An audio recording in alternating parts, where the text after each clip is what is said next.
Hi everyone, welcome. I'm Di. Today we're going to be making a Christmas cake. So we're getting close to Christmas now. It's the 18th of November today. So it's a good time to make a Christmas cake, and then every week or every fortnight you can unwrap it and add just 2 tablespoons of brandy or sherry to the top of it. Close it back up again in an airtight container, and then when Christmas rolls around, you're going to have a very moist, delicious Christmas cake. So let's get into it.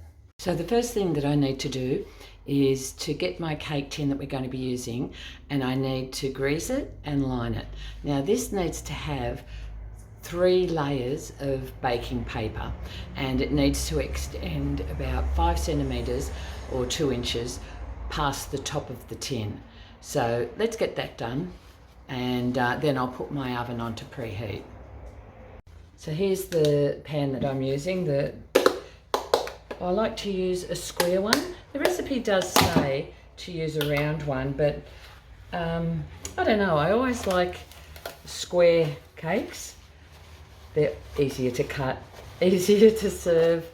Yeah, you can just cut slices off it a lot easier. So what I'm doing now, I'm just using some margarine to grease this. Now this isn't going to come in contact with the cake at all, so I'm not using butter. I don't know where you are, but here in Australia butter is really expensive. For 500 grams, which would be equal to about a pound, it ranges around about $6.50. And that's for the cheap ones, you know, the no-name stuff. So, yeah, I'm using margarine for that reason. Okay.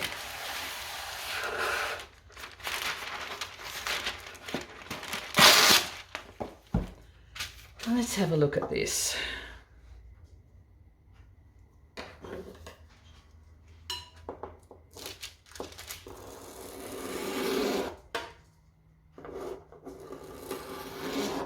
I'm just marking where my baking tin is going.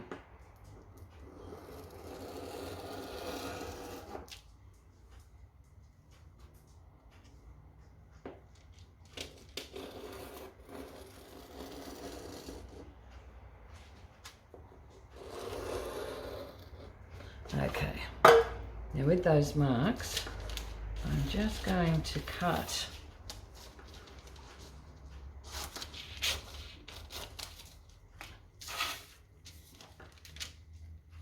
I'm having trouble seeing those marks.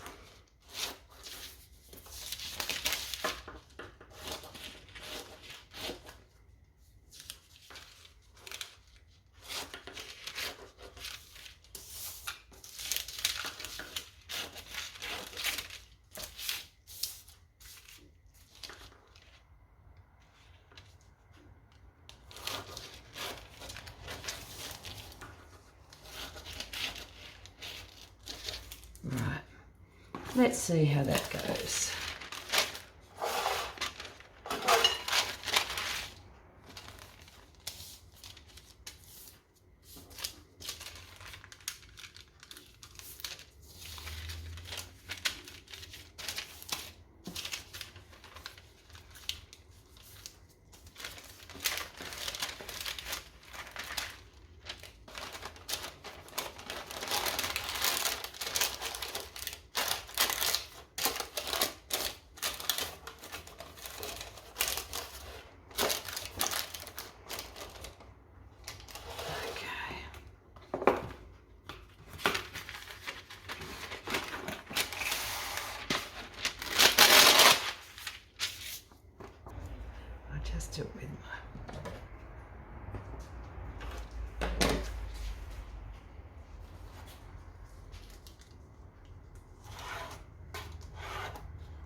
Right, now last time it only came up high on one side, so I'm putting the high side, that's because of the width of the paper. So I'm just turning it around so that it's higher on the other sides this time.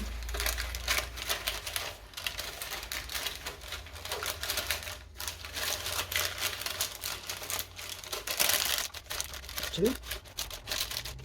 And one more.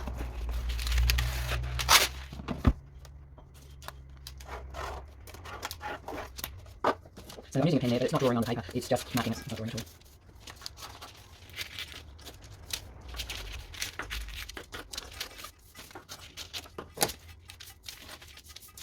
And that's my go in the background. Here you go, sticks to his bowl, there's nothing in there. Maybe a bit of flavour left from breakfast, but that's what you can do in the background. He's got a little tag on his collar, and it hits against his... It hits against his bowl as he puts his head in. So you can hear that clinging. Okay, we'll put that aside. Now I'll just go and put the oven on. I'm putting my oven on 160 to preheat.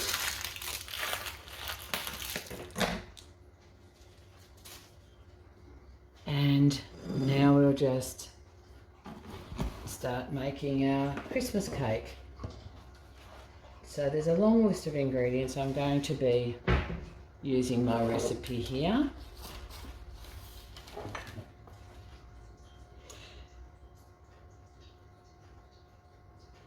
Sorry, that temperature on the oven is 150.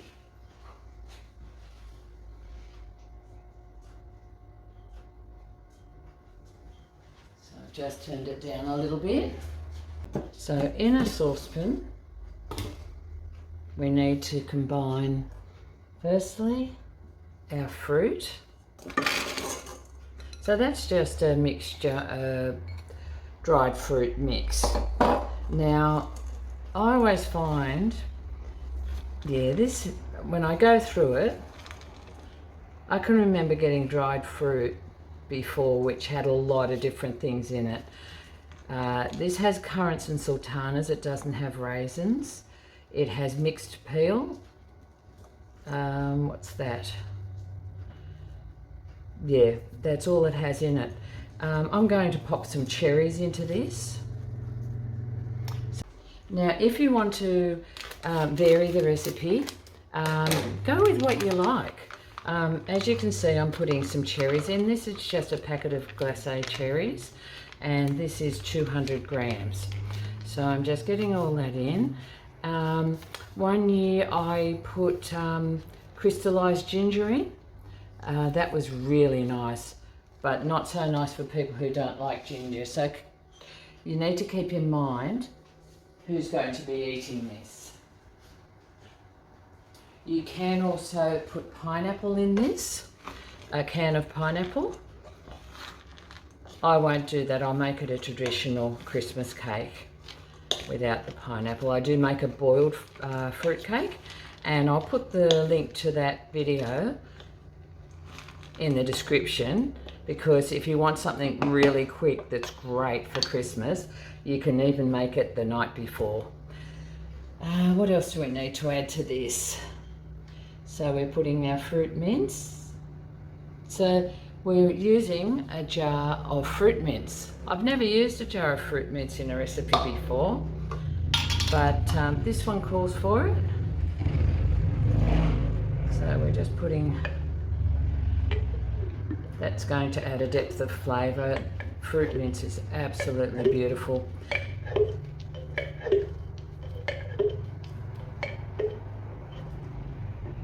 So for anyone who isn't familiar with fruit mince, we make fruit mince pies out of this.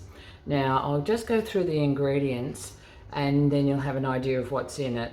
So in it is sugar, apples, sultanas, raisins, currants, candied mixed peel, orange peel, glucose, fructose syrup, sugar, lemon peel, vegetable oil, treacle, rice flour. Then there's cinnamon, coriander, dill, fennel, clove, ginger, nutmeg, and an acidity regulator.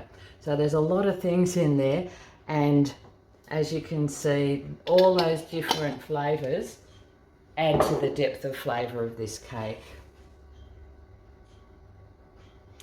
Now we've also got some grated, finely grated orange rind. And the recipe is in the will be in the description. We've got orange juice. That's freshly squeezed orange juice.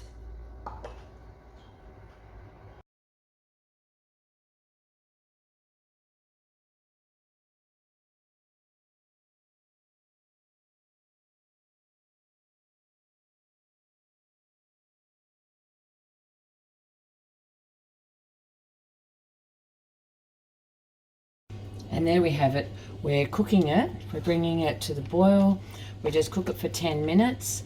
And once that's cooked, we set it aside for 30 minutes to cool.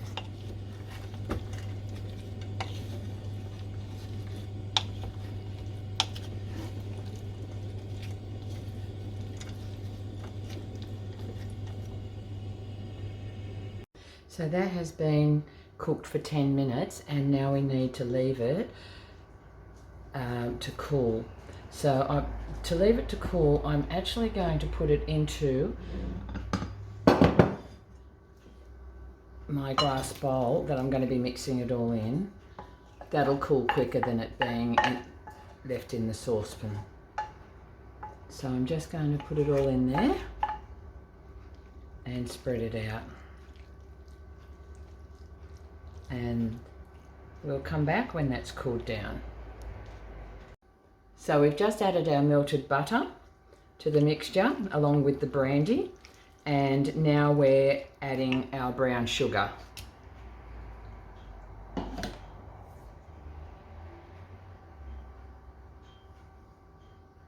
We just need to stir all that in and make sure that it's all mixed through thoroughly.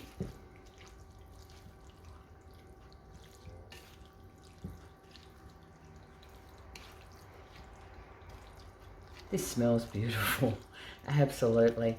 The fruit's still a little warm, so there's beautiful smell coming from it.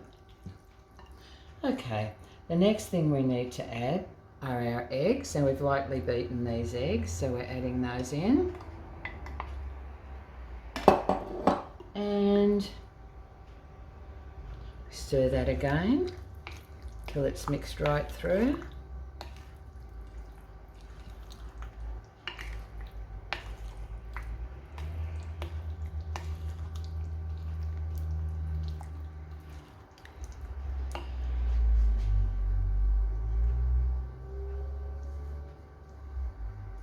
Okay, so we've got plain flour,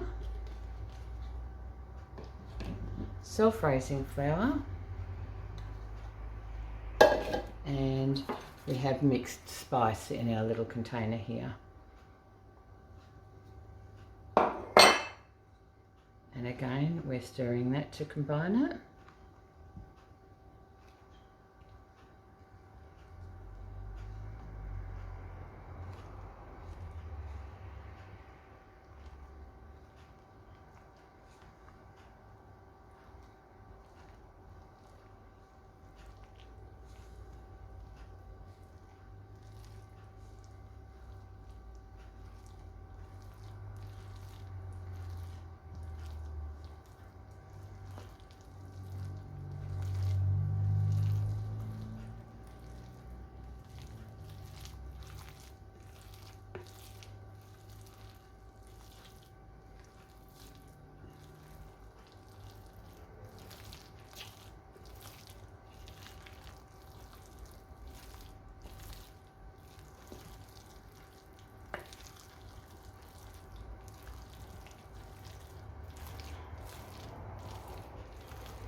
Okay, so we just have to take our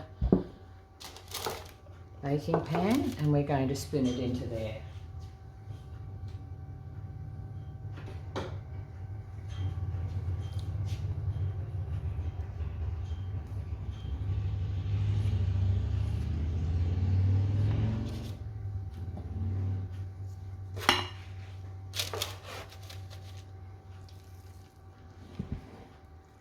I've just got my mixture here and I'm just spooning it all in.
So we just need to even that out on top.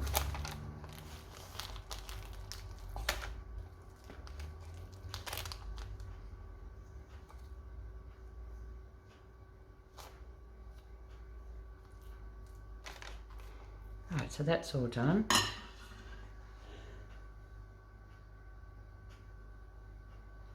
Now, the next thing we need to do is to tap this down to get out any air bubbles that might be there and to help it settle. Then we'll take our blanched almonds and we'll just make little flowers on top with these almonds. Now, I didn't have any blanched almonds, so what I did, what you can do, you don't need to run to the shops and buy some. If you've just got ordinary almonds, just soak them in a little bit of boiling water for a few minutes and then you can just peel the skins off. So you can blanch them yourself. That just saves having too many ingredients in. I hate having too many ingredients doubling up in the pantry. So that's what I did. But you can buy the blanched almonds, makes it a bit quicker.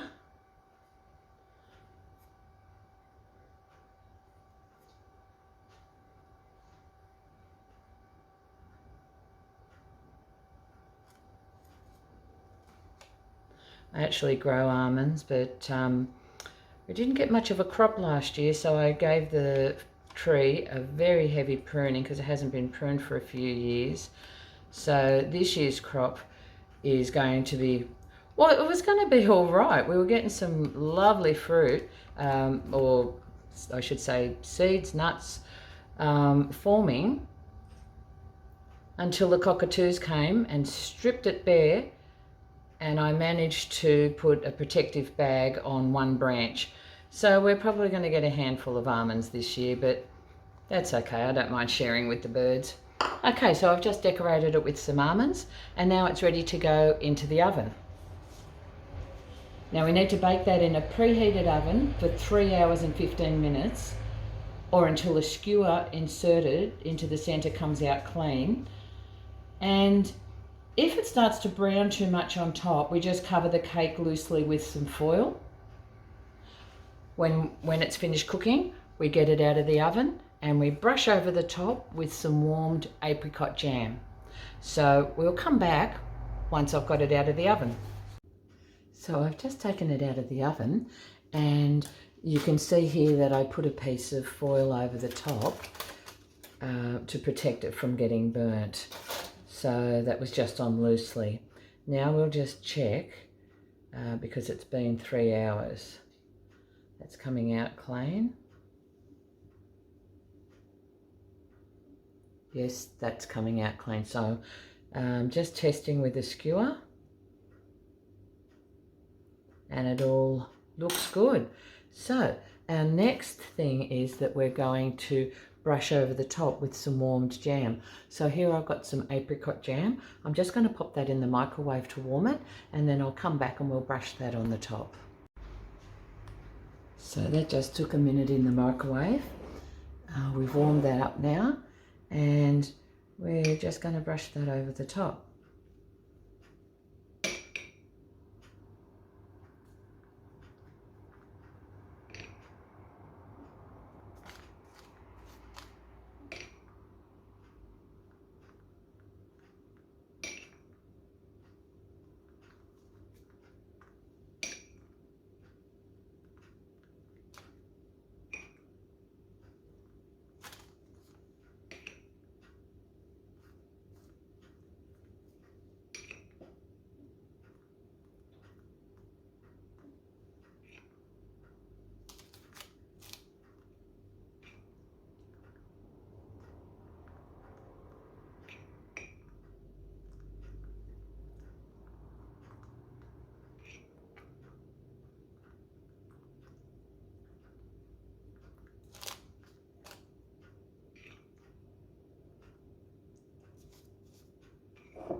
Okay, and there we have it. So that needs to stay in the tin overnight to cool down. So we're going to cover that with foil again, and I'll wrap it in a tea towel and leave it overnight. I've wrapped it in a tea towel, but I'm just going to put some other tea towels just over the top of it. There we go. It's tucked in for the night. There you go. We'll have a look at it in the morning when we take it out of the tin. Good morning. So we're back and it's the next day and I've left it overnight, and we're just going to see what it's like and do the unveiling. So join me while we do that. So here it is, wrapped up in all the tea towels. Actually, it still feels a little warm.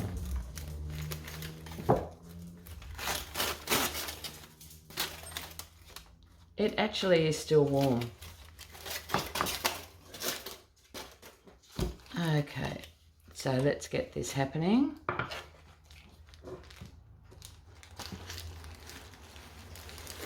There we go, and it's come out really nice and easy.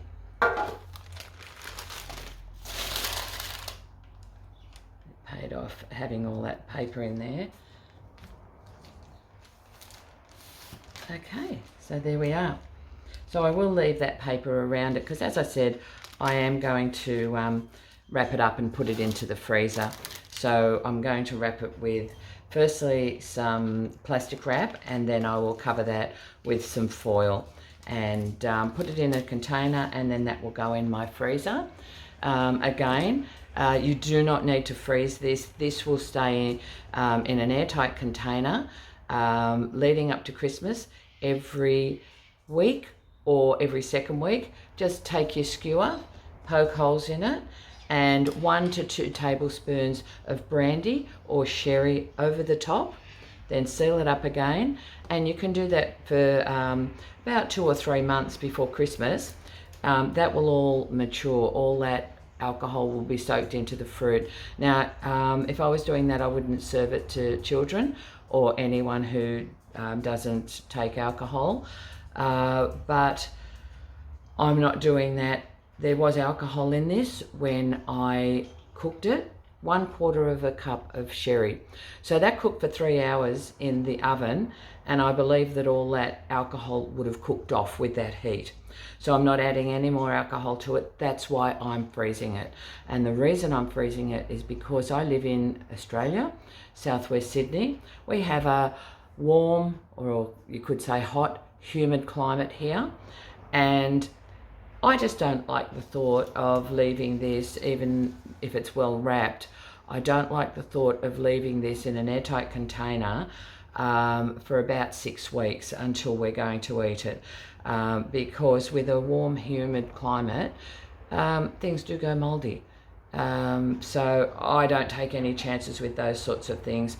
In the freezer it is. I'll get it out the day before we're going to consume it, and all will be good. So I hope you enjoyed that video.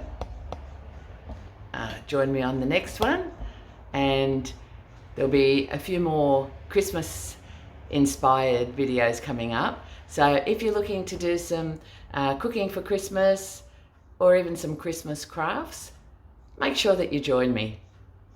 See you on the next one. Bye for now.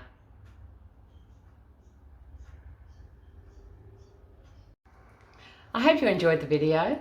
If you did, give it a thumbs up. And if you want to make sure that you keep receiving notifications of these videos every time I put a new one up, what you need to do is subscribe and ding, ding, ding on that notification bell. So if you do that, you'll always know when there's a new video. Thanks for joining me. See you again on the next one. Bye for now.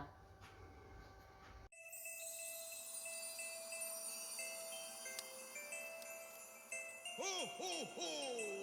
Merry Christmas!